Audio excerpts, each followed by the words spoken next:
The first time Seo Do-yoon saw his wife standing in front of a bridal resale shop, holding her wedding dress in the rain, he did not get out of the car. He did not call her name. He did not ask why her hands were shaking. He simply sat inside the black sedan, staring through the rain-streaked window, while the woman he had once promised to protect handed over the most precious dress she owned. The dress she had cried in. The dress she had smiled in. The dress she had worn the day she became his wife, and when the old salon owner carried it away in a white garment bag, something inside Do-yoon hardened. To him, the truth looked simple. His wife, Amara Bennett, had sold their wedding dress. Not a bracelet, not a purse, not some meaningless luxury gift. Their wedding dress. And the only question left in his mind was why. Was it because she no longer cared about their marriage? Was it because every accusation his family had whispered about her was finally true? Or had he been a fool from the beginning, thinking a woman like Amara could ever love a man like him without wanting something in return? The rain fell harder against the windshield. Inside the bridal shop, Amara wiped her eyes quickly before the salon owner could see her cry. Outside, Do-yoon's driver kept both hands on the steering wheel, silent and nervous. "Should I call her, sir?" the driver asked quietly. Do-yoon's face did not move. No. His voice was calm. Too calm. The kind of calm that came right before something broke.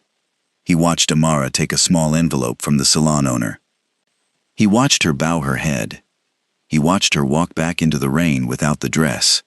And by the time she disappeared down the wet sidewalk, Seo Do-yoon had already decided what the scene meant. Betrayal. Where are you watching from? Let me see how far this video travels.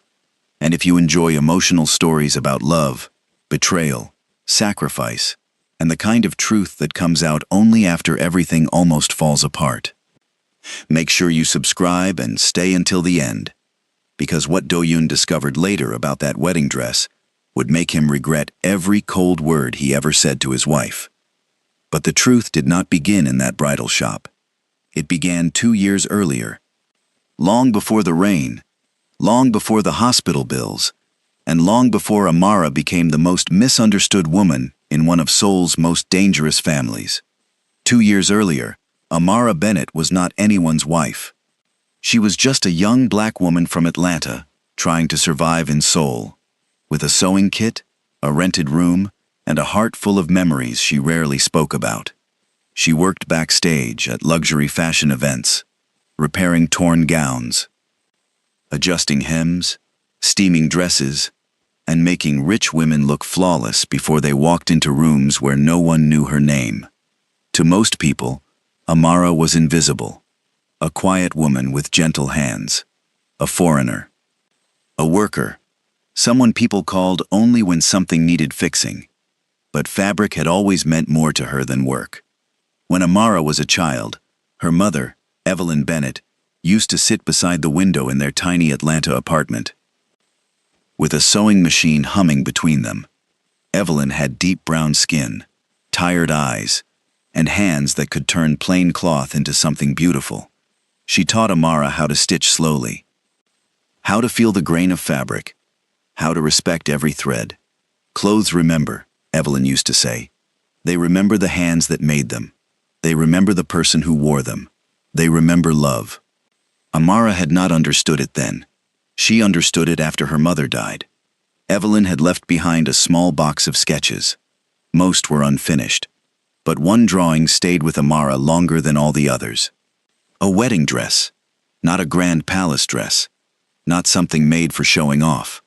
It was modest, elegant, soft, with long sleeves, delicate lace, and a quiet beauty that looked like her mother's soul. On the corner of the sketch, Evelyn had written one line, "For the day my daughter is loved properly." Amara kept that sketch folded between pages of her Bible for years.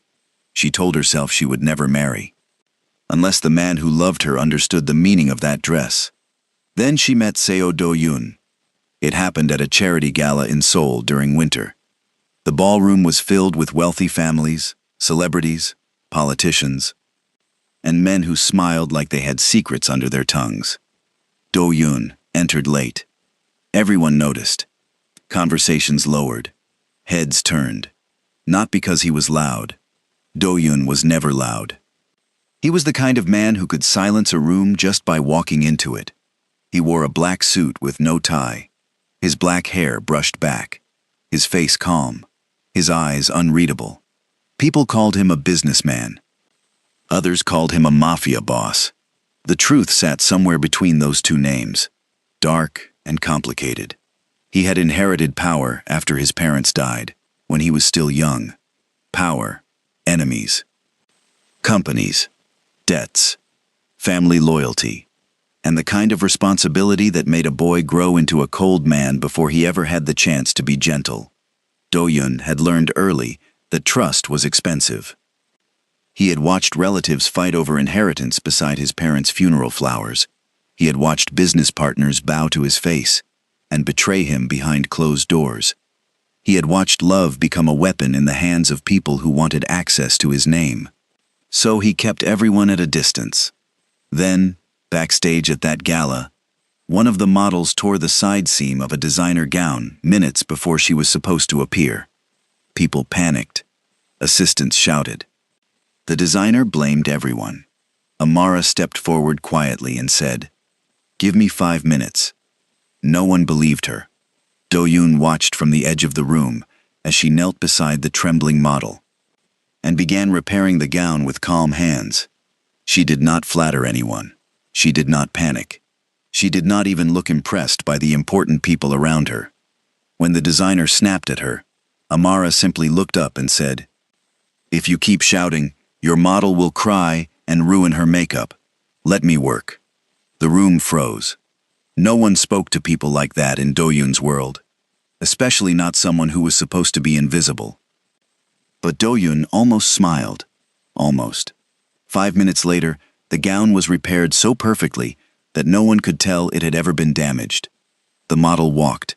The event continued.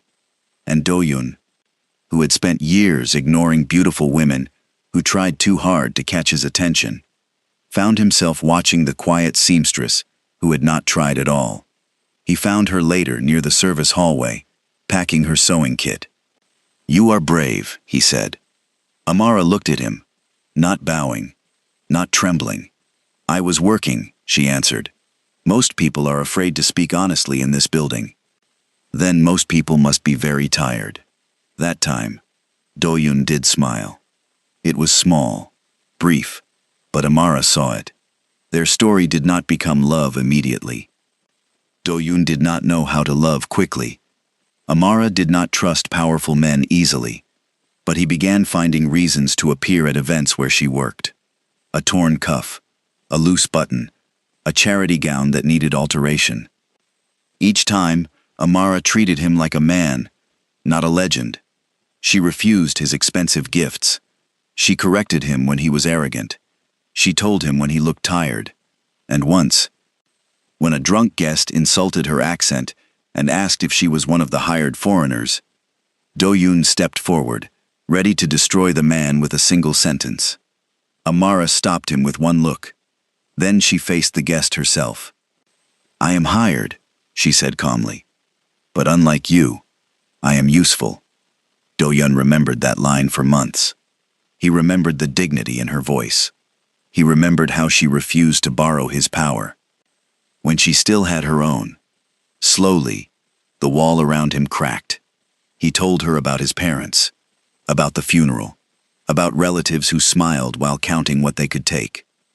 He told her about his younger sister, Seo Hana, the only person left in his family who made him feel human. Hana was soft, where Do-yoon was hard. She laughed easily.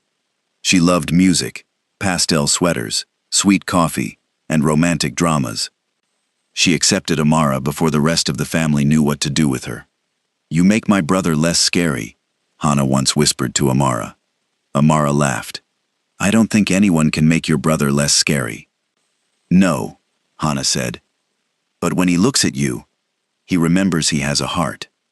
Do-yoon and Amara married less than a year later. His family called it sudden. The public called it shocking. The gossip blogs called her a foreign bride, a gold digger, an outsider who had somehow captured the most guarded man in Seoul. But Amara ignored them. On her wedding day, she wore the dress inspired by her mother's old sketch. Madame Choi, an elderly bridal salon owner in Cheongdam-dong, helped her make it real. White silk, delicate lace, long sleeves, not too revealing, not too flashy. A dress made for dignity, not attention. When Amara stood before the mirror in it, she thought of her mother's hands. She thought of Atlanta rain hitting old windows. She thought of the words on the sketch. For the day my daughter is loved properly. Do-yoon saw her before the ceremony and forgot how to speak. For a man who commanded rooms, silence was rare. Amara turned and smiled gently. Do I look strange? Do-yoon shook his head. You look like something I do not deserve. She walked toward him and fixed his collar with steady fingers. Then learned to deserve it. That was Amara. Soft, but never weak. Tender, but never small. Their wedding was private. Hana cried through most of it. Mrs. Baek Sun-hee, the housekeeper who had practically raised Do-yoon after his parents died, stood quietly in the back with tears in her eyes. For one brief moment, even the Seo mansion felt warm. But warmth did not last long in a house full of people who profited from coldness. Seo Min-jun was Do-yoon's older cousin. Polished, handsome, elegant, always smiling with his mouth, never with his eyes. He had expected to control parts of the family empire through Do-yoon's marriage. He had expected Do-yoon to marry someone useful. Someone from a Korean elite family. Someone whose name could strengthen alliances. Instead, Do-yoon married Amara, a foreign woman with no powerful family, no corporate shares, no political connections, and worst of all, a heart Do-yoon actually trusted. Min-jun hated that, but he never showed it directly. Beside him was Yoon Jae-ho, the family lawyer. A man with thin glasses, polished manners, and a voice that made lies sound like legal advice. Yoon knew where the money moved, where the documents were buried, where family secrets slept. And together, he and Min-jun began doing what they did best. They planted doubt, quietly, carefully, never all at once. At dinner, Min-jun would smile and say, Amara must feel lonely here. A woman so far from home must need comfort. Money helps with that, I suppose. When Amara sent money to an old friend in Atlanta, Yoon made sure Do-yoon heard about it without context. When Amara visited Madame Choi's salon to repair a sleeve, Min-jun joked that brides who lingered around bridal shops after marriage were usually unhappy. When Amara spoke privately with Hana, someone always hinted that secrets were dangerous. Do-yoon ignored the first whispers, then the second, then the third. But suspicion does not need proof to grow. It only needs repetition. And Do-yoon was a man trained by life to expect betrayal. Amara noticed the change. At first it was small. Do-yoon stopped asking how her day was. He looked away when she entered rooms. His answers became shorter. His silences became heavier. When she reached for his hand, he let her touch him, but he no longer held back. Did I do something? She asked one night. They were standing on the balcony corridor after a family dinner where Min-jun had smiled too much. Do-yoon looked out at the city. You tell me. Amara stared at him. What does that mean? It means I am beginning to realize there are parts of you I do not know. Her face tightened, but she kept her voice calm. There are parts of everyone you do not know. That does not make them guilty. He turned to her then. For a second, she saw the man she had married beneath the coldness, wounded, afraid, trying not to need her. Then the wall came back. Good night, Amara. He walked away, and she stood there, alone in the corridor, wondering when love had become a courtroom. Then Hana got worse. At first, Hana tried to hide it. A trembling hand, a sudden pause while climbing the stairs, a smile that came too slowly. Amara noticed before anyone else. One afternoon, she found Hana gripping the hallway wall, her face pale. "Hana? I'm fine," Hana whispered. Amara did not believe her. Minutes later, Hana nearly collapsed in the sitting room.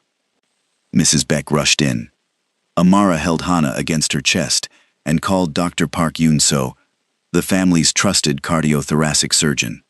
The hospital tests were quiet, private, and frightening. Dr. Park did not exaggerate. She did not need to. Hana needed urgent treatment. Not someday. Not next month. Soon. The money was not the problem, Amara thought at first. Do-yoon had more than enough. The Seo family had more than enough. But Hana begged her not to tell him. "Please," Hana whispered from the hospital bed. "He already carries too much. If he knows now, he'll stop everything. He'll cancel meetings. He'll blame himself. He'll look at me like I'm breaking. Hana, he loves you. I know. That's why I can't breathe when he looks scared." Amara held her hand. "You cannot hide something this serious. Just until the first payment is handled. Please. I'll tell him after. I promise." Amara should have refused. But she loved Hana.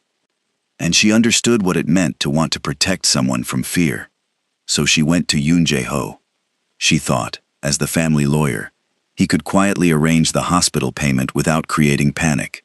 Yoon listened carefully. Fingers folded on his desk. "Hana asked you not to involve Do-yoon?" he asked. "For now," Amara said. "Only until she is stable. And you want discretion. I want her treated." Yoon nodded slowly. "I will see what can be done." But the moment Amara left his office, Yoon called Min-jun, and the trap began. Yoon told Amara there were complications. Administrative delays, family approvals, locked accounts, hospital timing issues, words that sounded official enough to frighten her. Amara sold jewelry first, small pieces, personal things, then bags Do-yoon had given her that she had never cared about, then designer coats she barely wore. Every payment helped, but not enough. The deposit remained impossible. At the hospital payment office, Amara stood with a folder in her hands and felt the world narrow around her. Hana's treatment could move forward if the payment was made. If not, everything would slow down. And Hana did not have time for slow. That night, Amara returned to the mansion and opened the closet where her wedding dress was stored. The dress hung inside its protective garment bag, untouched, and glowing softly in the dim light. For a long time, Amara could not move. She reached for the zipper, stopped, closed her eyes, and saw her mother's sketch, "For the day my daughter is loved properly." A tear slid down her cheek. "I'm sorry, Mama," she whispered. "But love is not cloth." Mrs. Beck found her standing there. The older woman understood before Amara spoke. "No," Mrs. Beck said softly. Amara looked at her. "Hana needs it. Does Master Do-yoon know?" Amara shook her head. Mrs. Beck's eyes filled with worry. "Child, secrets become knives in this house." "I know. Then why carry one?" "Because Hana asked me to. Because she is scared. Because if I can save her without making her feel like a burden, then I have to try." Mrs. Beck stepped closer.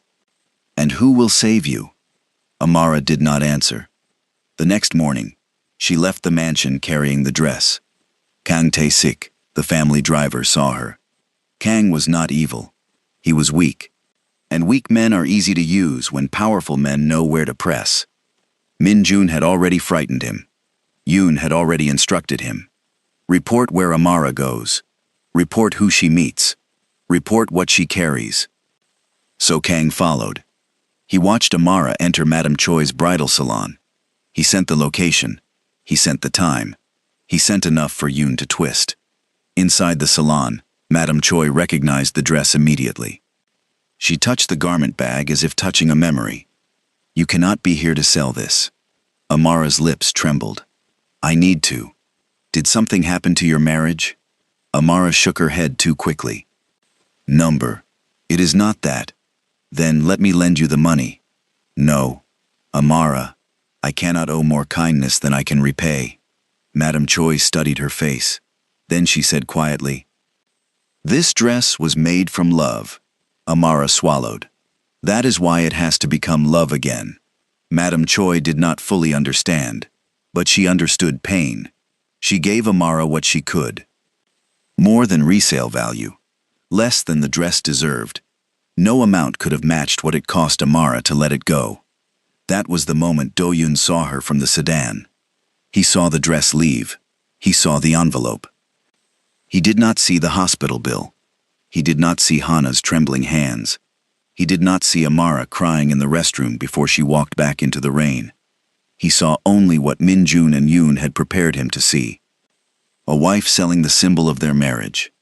That same day, Amara paid the hospital deposit. At the private billing office, she handed over the envelope with steady hands. The clerk processed the payment. No one clapped. No one thanked her loudly. No music swelled. Love, in real life, often happens quietly at counters, where no one knows the story. Later, Amara sat beside Hana's bed. Hana looked at her face and understood. "What did you do?" Hana whispered. "Nothing you need to worry about. Amara, rest." But Hana saw the missing ring of pain around Amara's eyes. She saw the way Amara's fingers kept touching empty air, as if searching for fabric that was no longer there. "You sold something," Hana said. Amara smiled gently, but it broke halfway. It was just cloth. Hana began to cry. "It was not just cloth." "No," Amara admitted. "But you are not cloth either." When Do-yoon returned to the mansion that night, the closet was empty. The garment bag was gone. He stood in front of the space where the dress had been, saying nothing. Amara entered behind him and froze. He did not turn around immediately. "When were you going to tell me?" Her chest tightened. "Do-yoon." He turned then. His eyes were colder than she had ever seen them. "How much did you get for it?" She flinched. "Please don't ask me like that." "Like what?" "Like I stole from you." His jaw tightened. "Did you sell it?" "Yes." "Then answer the question." Amara looked at him, exhausted, heartbroken. Still thinking of Hana's promise. "I cannot tell you everything right now." The wrong sentence. At the wrong time. To the wrong man. Do-yoon's face closed. "Of course." "Do-yoon, please." "No. I understand. You don't." "I understand enough." Mrs. Baek stood near the doorway, helpless. Amara wanted to scream the truth. She wanted to tell him his sister was lying pale in a hospital bed, that every stitch of that dress had become a chance for Hana to live, that the money had never touched her own life for even a second. But she had promised Hana. And Hana was already fragile, so Amara stayed silent. And Do-yoon mistook her silence for guilt. The next morning, the house changed. Do-yoon spoke to Amara like a guest, polite, formal, cruel only because he refused to be anything else. At breakfast, he did not look at her. When she asked if he would be home for dinner, he answered, "There is no need for you to wait." Min-jun watched from across the room. Lifting his teacup slowly, Mrs. Baek saw everything. She saw Amara fold her hands beneath the table so no one would see them tremble. She saw Do-yoon's jaw tighten every time Amara breathed too close. She saw a marriage turning cold. Because no one had the courage or permission to speak. At the hospital, Hana could no longer bear it. When Amara came to see her, Hana grabbed her wrist. "Tell him. No. He hates you because of me." "He does not hate me. Don't lie to make me feel better." Amara's eyes filled. "You are not responsible for what others misunderstand. But I am responsible for letting you suffer." Hana tried to sit up too quickly, and Amara stopped her. "Please," Amara said, "do not make yourself worse." Just then, Do-yoon appeared at the doorway. He had come after receiving another carefully incomplete update from Yoon. From where he stood, he saw Hana crying. He saw Amara stopping her from speaking. He saw secrecy. Again. His face hardened. Amara turned and saw him. For 1 second, all 3 of them froze. Hana opened her mouth. Amara shook her head. Barely. Do-yoon saw that too. He stepped back. The door remained open, but the distance between them became enormous. Later, in the corridor, Dr. Park found Amara standing alone. One hand pressed against the wall, as if holding herself upright. "You cannot carry this forever," Dr. Park said softly. Amara looked at her. "I only need to carry it until Hana is safe. And if carrying it destroys you?" Amara did not answer, because in her heart, she had already decided that Hana's life mattered more than her own reputation. But secrets do not stay noble forever. Sometimes they become poison, even when they are born from love. That evening, Hana refused to stay silent. She asked Dr. Park to help her leave for a short while. Dr. Park said it was risky. Hana said, "Then let me risk it for the woman who risked everything for me." Amara begged her not to go. Hana took her hand. "You protected me because you loved me. Now let me protect you because I love you too." Amara broke then. Not loudly, just one tear, then another. Together, they returned to the CO mansion. Mrs. Beck was the first to see them. Her eyes widened. Do-yoon stepped into the entrance hall, still in his black suit, his face guarded and tired.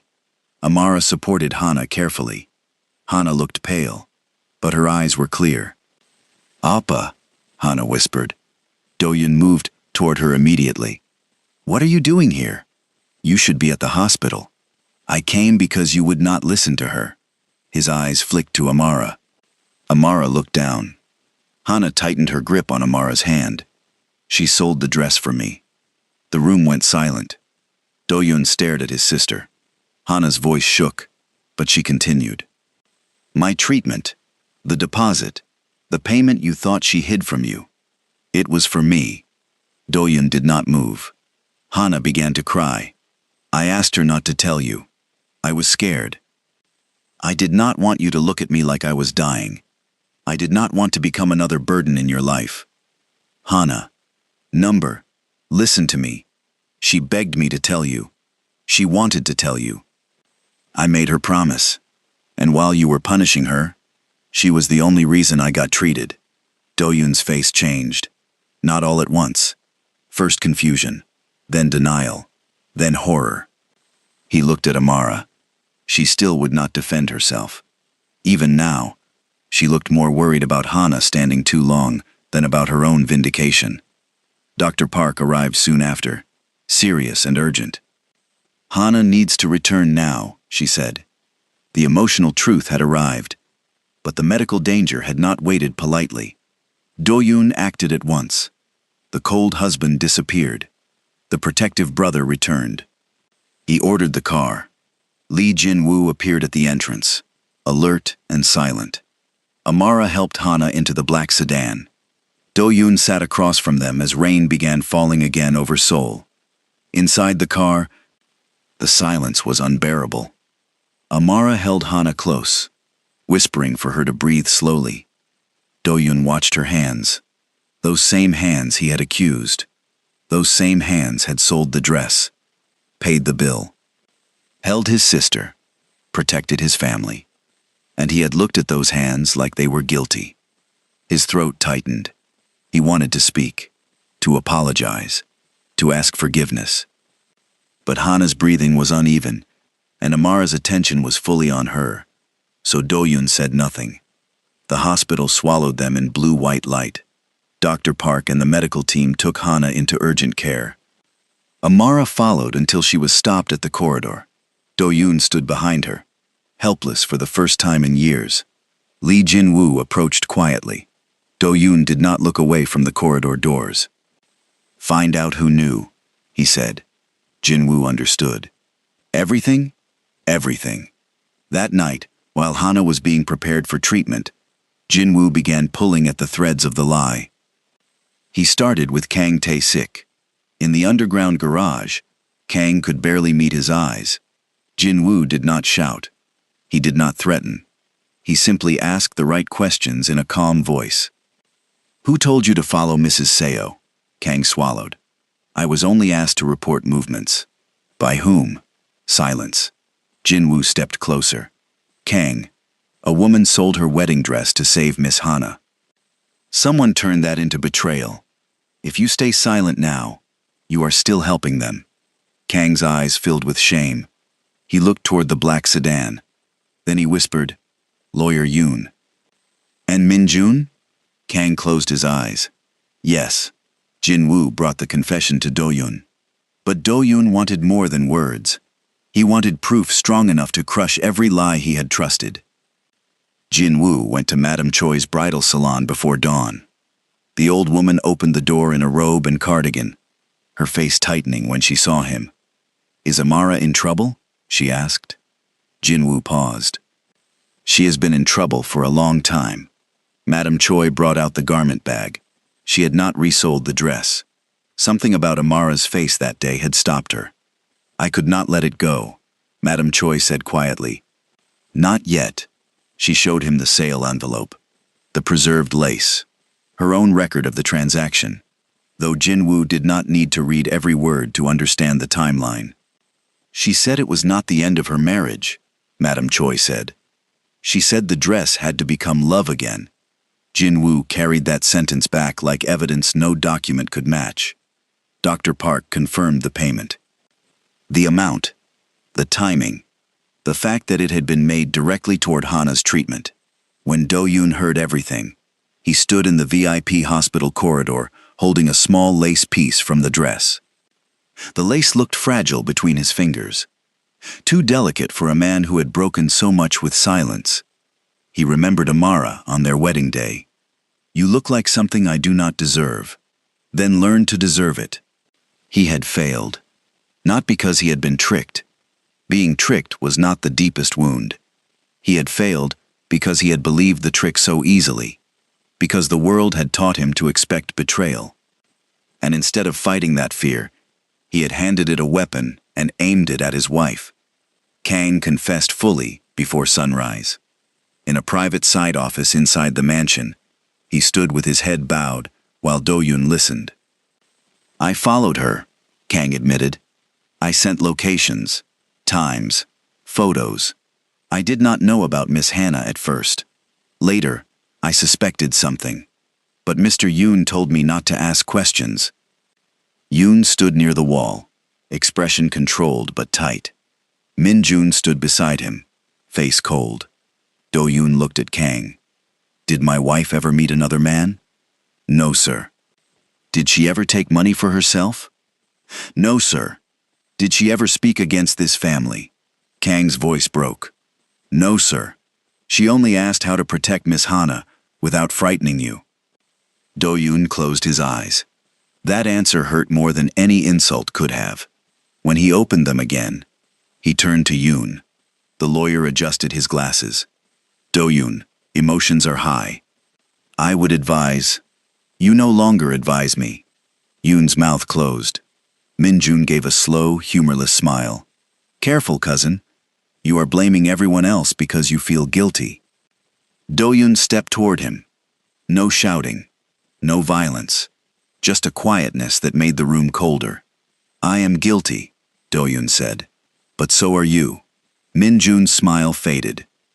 "You used my fear," Do-yoon continued. "You used Hana's illness. You used Amara's silence. You turned sacrifice into suspicion because you could not control a woman who loved me without needing your permission." Min Jun said nothing. For the first time, he had no elegant answer ready. Do-yoon looked at Jinwoo. "Remove them from every family matter. Freeze every account connected to their authority. Preserve all records." Quietly. Yoon's face paled. Min Jun's eyes sharpened with rage. Do-yoon did not care. His power had spent too long protecting pride. Now it would protect the truth. But punishing the villains did not heal Amara. When Do-yoon returned to the hospital, he found her in the waiting area, sitting alone. Her cream blouse was wrinkled. Her eyes were red. She looked smaller than he remembered. Not because she was weak, but because she had spent days carrying pain, no one helped her hold. He stopped a few feet away. For once, he did not know how to approach his own wife, Amara. She looked up. Her face changed when she saw him. Not with anger. That would have been easier. She looked guarded. Tired. As if she had learned not to expect tenderness from him. That nearly destroyed him. "Hana is still inside," she said quietly. "Dr. Park said we have to wait." "I know." Silence stretched between them. He looked at the chair beside her but did not sit. He had lost the right to assume closeness. "I know everything," he said. Amara's fingers tightened in her lap. "Then you know Hana needs peace. Please do not blame her." Do-yun's throat burned. Even now, she protected someone else. "I do not blame Hana." "Good. I blame myself." Amara looked away. The words were not enough. He knew that.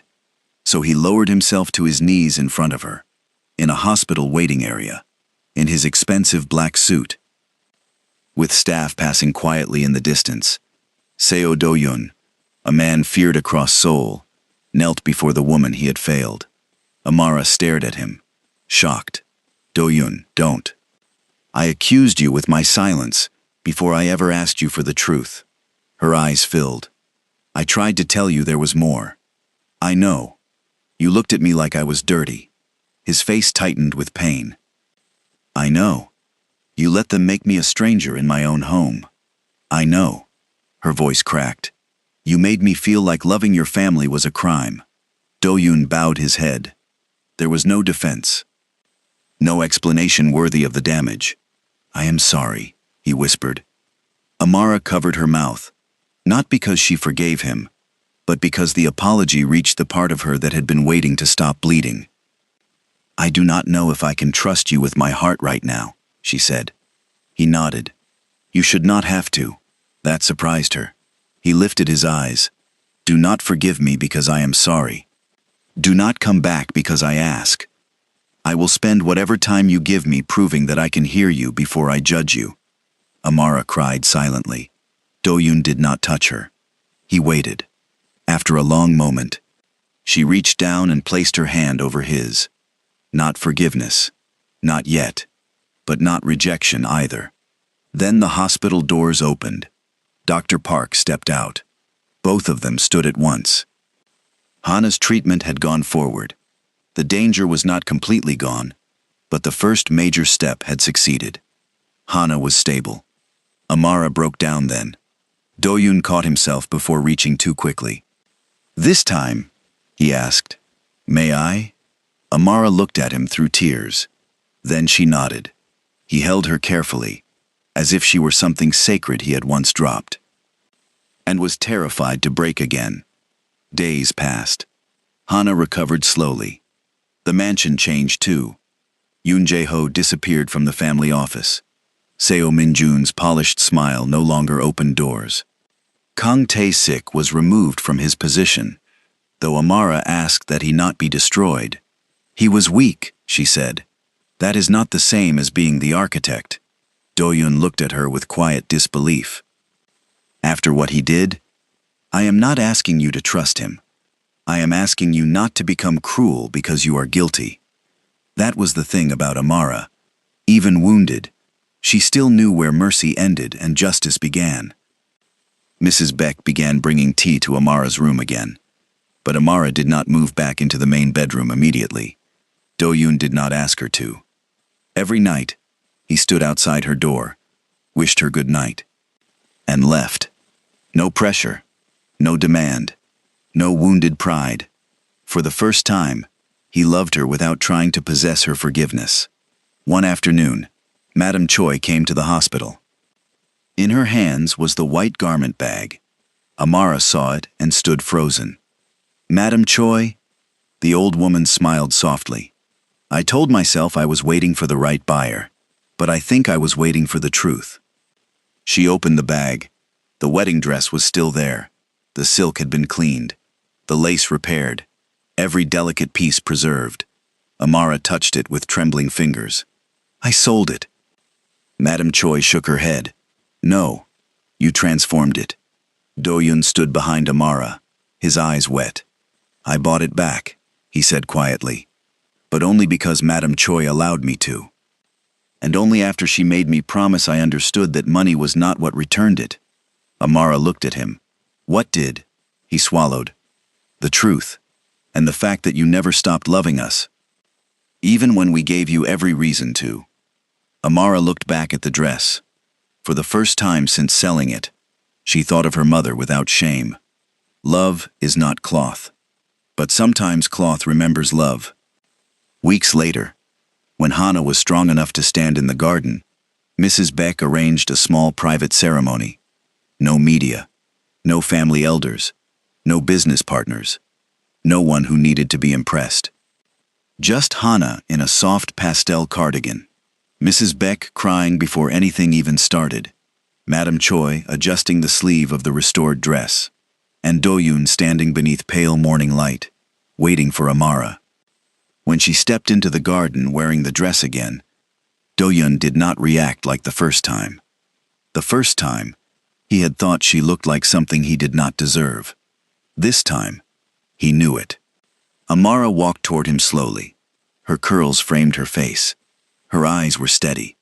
The dress moved softly around her. No longer just a wedding dress. It was a witness. To love.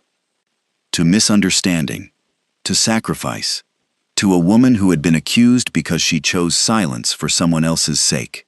Do-yoon took her hands. His voice was low. I cannot erase what I did. No, Amara said. I cannot return the nights you cried alone. No. I cannot ask you to pretend the wound was smaller than it was. She looked at him for a long moment. Then what can you do? He held her gaze. He held her gaze. I can believe you before I fear losing you. I can ask before I accuse. I can protect your dignity even when I do not understand your silence. And I can spend my life learning how to love you properly. Amara's eyes filled again. But this time, the tears were different. Not painless, but softer.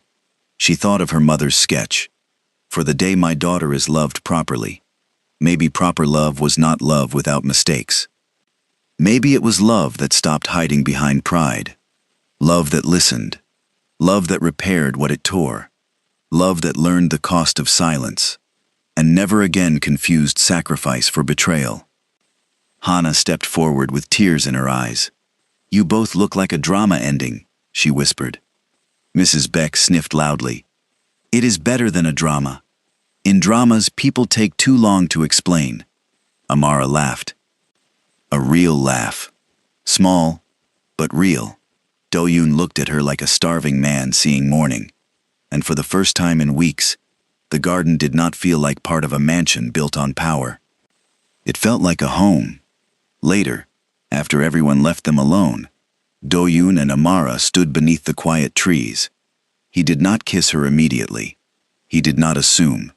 He simply held her hand. May I walk with you? He asked. Amara looked down at their joined hands. Then she nodded. They walked slowly through the garden, the restored dress brushing against the grass. Behind them, the mansion stood silent. Ahead of them, the path was uncertain. But this time, Do-yoon did not walk in front of her like a man leading, and Amara did not walk behind him like a woman following. They walked side by side, not because everything was fixed, but because the truth had finally been given room to breathe. And because sometimes, the most powerful love stories are not about the people who never break.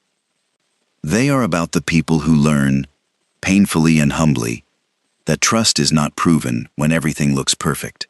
Trust is proven in the moment, when the truth is hidden. The evidence looks ugly. And love has to decide whether to ask one more question before it condemns. Seo Do-yoon learned that lesson too late to avoid hurting Amara. But not too late to spend the rest of his life honoring the woman who sold her wedding dress. Not because she stopped loving him, but because she loved his family more than he understood. And in the end, the dress did come back. But Amara was never the same woman who had worn it before. She was stronger, quieter, wiser. And finally, loved by a man who knew that if he ever forgot her worth again, he would not just lose his wife, he would lose the woman who had saved the heart of his family, when everyone else was too blind to see her. If this story touched your heart, tell me in the comments, would you have forgiven Do-yoon after everything Amara went through? And don't forget to like, subscribe, and share this story with someone who believes love should never be judged before the truth is heard.